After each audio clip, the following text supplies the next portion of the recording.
Welcome to Did You Hear That? Your source for the top stories from the Star Wars universe. I'm Pete Fletzer, and along with my co-host Nick Milkey, we'll break down the biggest headlines of the week and share our thoughts on everything happening in that galaxy far, far away. Don't forget, you can catch us live every Thursday evening on our weekly show, ATGLive, over on our YouTube channel at youtube.com/@the-SSW Network. Join the conversation, hear from special guests, and get the latest news as it happens. And now, this week's Bad Batch is making a comeback. Skeleton Crew is bringing the pirates back. The next chapter is the final chapter for Cal Kestis. And finally, Donald Glover says he wants to make Star Wars fun again. So let's get to it.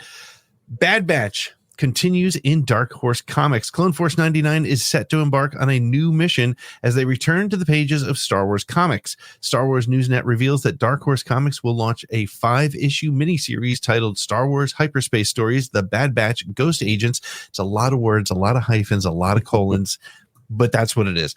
Scheduled for release in January of next year, the series is penned by Michael Morisi, who is a former ATG guest, known for his work on Star Wars Hyperspace Stories and Burning Fields, with illustrations by Reese Hannigan and a team of seasoned artists, including Elizabetta D'Amico and Michael Atea. Sorry, Michael, if I mispronounced your name.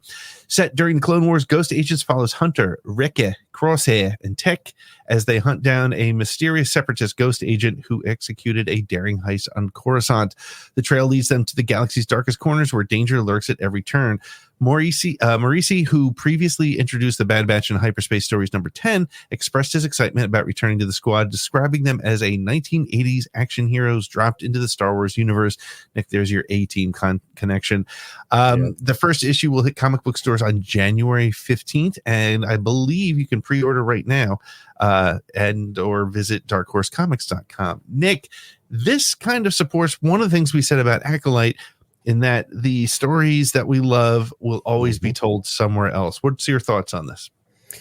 Well, we have a very specific mantra and motto and feeling about comic books on this show, and I'm not going to try and run that flag back up the pole tonight, but this is exactly what we said. These stories get to continue. I am thrilled for diehard, hardcore Bad Batch folks who are saying, I miss Bad Batch. I want more Bad Batch. This is the place for it.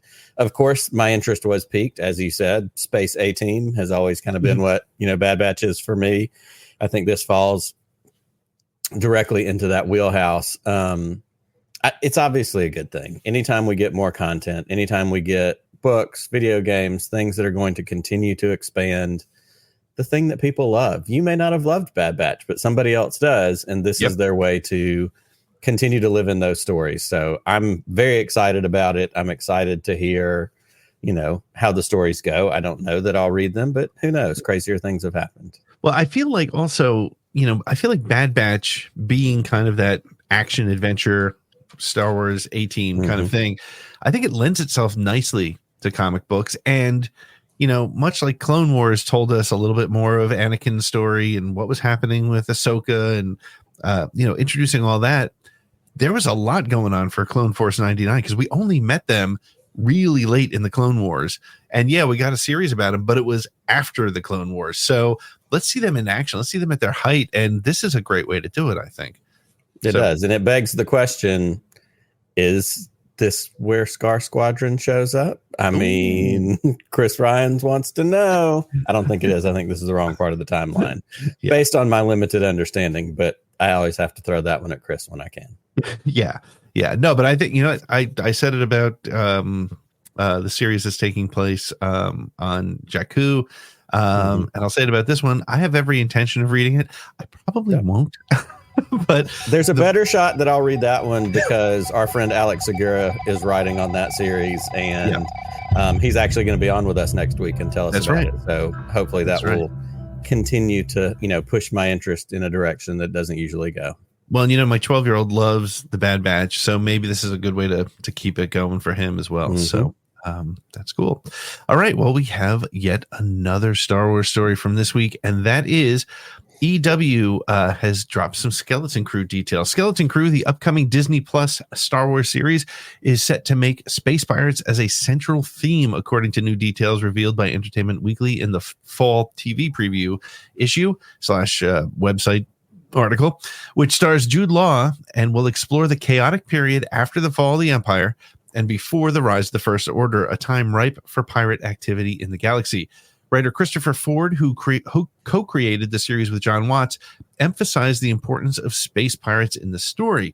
He noted that while pirates have been a recurring element in the Star Wars universe, Skeleton Crew will place them front and center. He said, quote, people would call Han Solo a pirate, and he'd be like, how dare you? Ford said, adding that executive producers Dave Filoni and Jon Favreau were particularly excited to explore this aspect of the galaxy. Among the pirates featured in the series are Gunter, played by Jaleel White, a.k.a. Urkel, for those of us from the 80s and 90s, and Vane, who was a character that we first met in The Mandalorian Season 3, portrayed by Marty Matulis.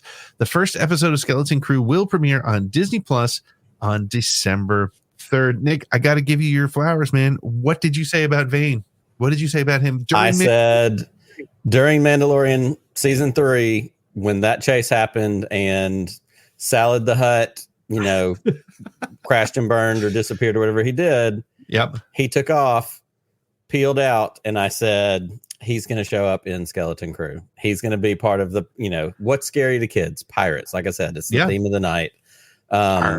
I just said that's where that character is going to show up again. And I don't get things right very often when I make predictions for Star Wars, but I nailed that one. So I'm taking that victory lap.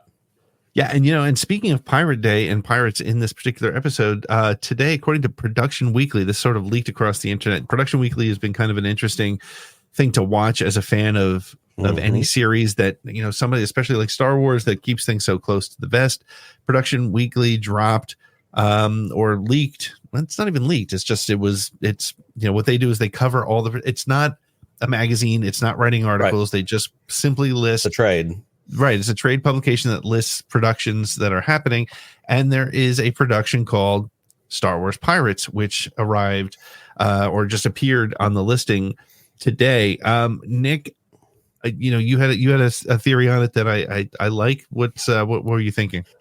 Well, we had seen several months ago, there was a Lucasfilm Animation employment post for, I believe, a producer of some sort to produce a new animated series. So I was stepping out on a little bit of a limb and saying, based on what's going to happen in Skeleton Crew, based on a new direction where they might be taking part of the Star Wars universe, I could see this new Star Wars Pirates being an animated series. Yep. And targeting the kind of same age range and audience that Rebels was pointed at. It was, Bad Batch and Clone Wars maybe was aimed at a little bit older audience. I feel like Rebels was kind of right there in the middle. Of course, I love it. I talk about it all the time. So I think that's going to be what that is. And speaking of pirates, great reminder, who else involved pirates? A good friend, Greg Owinski, and Young Jedi Adventures featured pirates recently. So lots of pirates going on. And also, and I just noticed this because I had the Production Weekly that page up right next to where it says Star Wars Pirates. It also says Star Wars New Jedi Order. Ooh, okay. On the line immediately next to it. So that's the Rey movie, right? That potentially is the Rey movie, which would make sense because that is seemingly close to some form of production. Interesting. But I do find it really interesting too that Star Wars is leaning into the pirates thing. I think bounty hunters are cool. And I think at the end of the day, that's kind of what Star Wars needs to do, is sort of lean back into the things that people fell in love with. And it was pirates and it was the bounty hunters. And that you do have the Empire and the Jedi and all that exciting and interesting stuff. But pirates is really an interesting place to play. So to borrow a phrase from the Swifties, Star Wars is in their pirates era. Or coming into its pirates era. I feel like we are coming into. As long as we're not going to wear those 70s pirates painter caps that the Pittsburgh Pirates wore. Oh my God, no! Would it be our pirate aura? Oh my God, I'm so sorry. I am sorry. All right, let's get to the next news story before somebody gets hurt. Hold on a second. Cal Kestis is coming to an end. The Star Wars Jedi video game series is heading toward its final chapter, marking the conclusion of the trilogy that began with Star Wars Jedi Fallen Order and continued with Star Wars Jedi Survivor. According to a recent report from Games Radar, publisher EA discussed Respawn Entertainment's plan during an Investor Day presentation, revealing that over 40 million players have experienced the journey of Jedi Knight Cal Kestis across both games. Laura Mealy, not to be confused with Milky, EA's president of entertainment and technology, shared the news, stating Respawn is working hard to bring the final chapter of this thrilling story to players. She highlighted the success of the series, noting its contribution to EA's impressive $5 billion in net bookings from Star Wars titles. While Mealy did not explicitly confirm that the series would end with a third game, it seems likely that this installment will wrap up Cal Kestis' story. Respawn is expected to take full advantage of modern consoles, possibly even developing a new engine for the game. However, fans may have to wait another 3 or 4 years for the game to be released. That is a long time. And also, not mentioned in that story, Jedi Fallen Order, that was last. Was that? No, Survivor was the last one, right? That's out on your PlayStation 4 now. Yes, it is. Hit this week, right? So now you can play. Wasn't yesterday, it was tomorrow, and I believe that is on my weekend to download list. So yes, I am excited about that. Nice.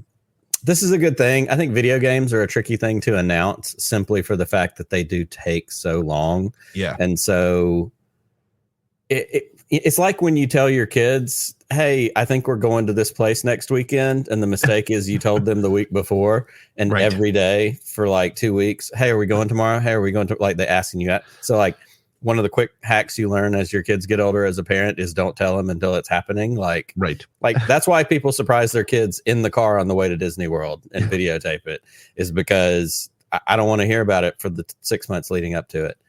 Right. I'm excited for, a third Cal Kestis game. I love the first one. I have a feeling I will really enjoy the second one.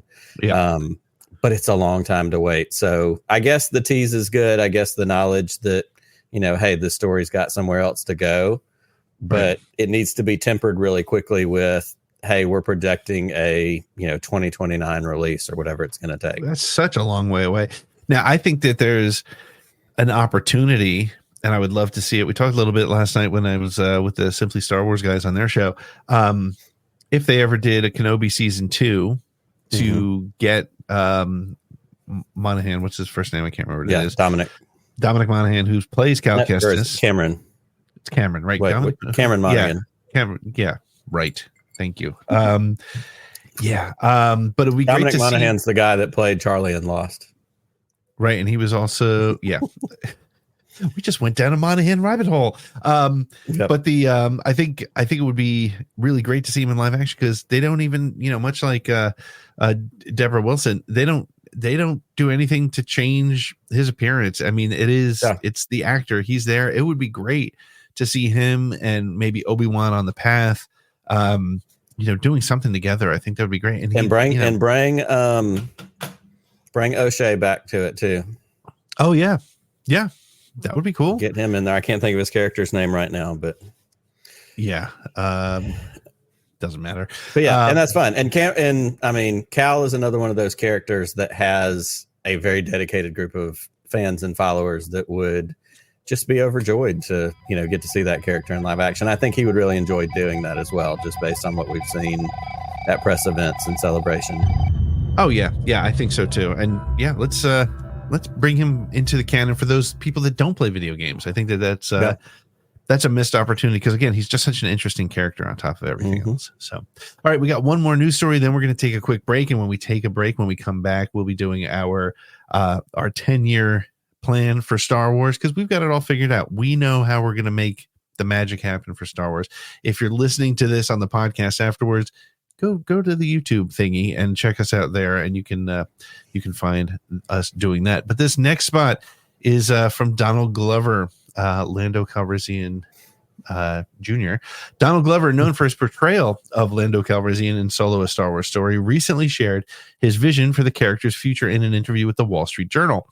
Glover emphasized his desire to bring fun back to the Star Wars universe, a quality he feels is currently missing. As a Star Wars fan myself, he says, I think it's important that it needs to be fun. He acknowledged the seriousness that often dominates the franchise, especially in stories involving the Skywalkers. However, He believes Lando offers a unique opportunity to inject some lightheartedness and relatability to the galaxy far, far away. He says, Lando, I think the best part about him is that he's a scoundrel, Glover said, and people can relate to that. The project, initially announced as a Disney Plus series, has since shifted to a feature film with Glover and his brother Steven taking the reins. Despite the lack of updates, Glover's recent comments suggest that his music career winding down may mean that he can soon focus more on bringing his version of Lando to life. Not to be confused with Make America Great Again. Let's make Star Wars fun again. React to that comment first, to make Star Wars fun again, coming from Donald Glover. What are your thoughts? I think that is a great bellwether statement for the fans that make up the majority of Star Wars fans. You and I are chronically online. You and I are chronically involved in all the minutia of Star Wars that we can. We love it that way. That's how our fandom manifests itself. And Donald Glover loves Star Wars. He grew up with Star Wars. He's talked about it many times. He played Lando in Solo to a fantastic degree, in my opinion. I really loved what he did. But I also think he is a great voice for a more everyday user level of Star Wars fan. And I think if you look at Star Wars from the outside in and tip your toe into Star Wars social media, you go, ooh, gross, no thanks. I think it's a perfectly valid sentiment, and I back him up on that one. Like, yeah, I want to have fun with Star Wars too. I don't want something to show up and automatically we're trying to figure out how to defend it, how to attack it, how to, Star Wars is intended to be fun. So I'm with it. Right. Yeah, I definitely think that a Lando show too is the way to do it, right? Because Lando he's all about misadventure on top of everything else, right? And so Lando is hyperbole for Star Wars. Yeah. Yes, he absolutely is. And I would love to see and I thought Glover did a fantastic job with him in Solo. And yeah, I think Star Wars needs those big movies and something fun. I think, that even if you look like The Last Jedi, I think that's probably part of the problem with The Last Jedi for some people. While you and I love that movie, and I love it a lot, I love the story of it, but I've said it 100 times, it's not the movie I put in when I'm watching Star Wars. It's not the one I grab off Disney Plus. It's a great movie, but it's not fun.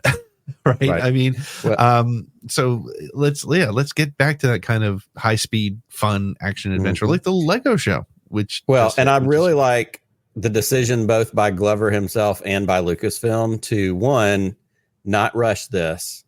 He's willing to take his time and they're willing to still give him time. They haven't written him off and said, look, he's busy. He's not going to do this, because I think something that's beneficial is for him to have the wisdom to say, hey, I've been pursuing music. Now that I'm winding that down, this is where I want to direct my attention, not something else that's getting part of my attention. And the fact that Lucasfilm is willing to say, yeah, we've been with you from the beginning. All right, now let's start making something happen. That's great. I also think, and we're going to talk about this when we get to my Lucasfilm plans here shortly, I think there's a perfect marketing opportunity to set this up as a bookend for Solo. Solo, a Star Wars story, Lando, a Star Wars story. Bookend them, have that be, we've got 3 trilogies, or the 9, the Skywalker saga. We've also got the Han and Lando duology. We've got, it doesn't have to be, and there's going to be another one. Let this be the other half. Make it a one piece. Yeah, for sure. Yeah, yep. I agree with that. Don't set it up as a sequel or to have a sequel or anything like that. So thanks for tuning in to Did You Hear That? Remember, you can join us live every Thursday evening on YouTube at youtube.com/@the SSW Network for all the latest Star Wars news and conversations with special guests. This podcast stream is also home to Around the Galaxy, the weekly Star Wars interview show where we talk to the people behind the Star Wars fandom. Don't forget to connect with us on socials. Find us on TikTok, Instagram, and Twitter at the SSW Network, and on Facebook at facebook.com/the SSW Network. You can also support the show on Patreon at patreon.com/the SSW Network, or leave us a voicemail at 504-321-1501. That's 504-321-1501. Don't miss out on the excitement, and we'll see you next time around the galaxy. This podcast is copyright 2024 Pete and the Seed Studios, and our music is by the band Apollo's Ghost.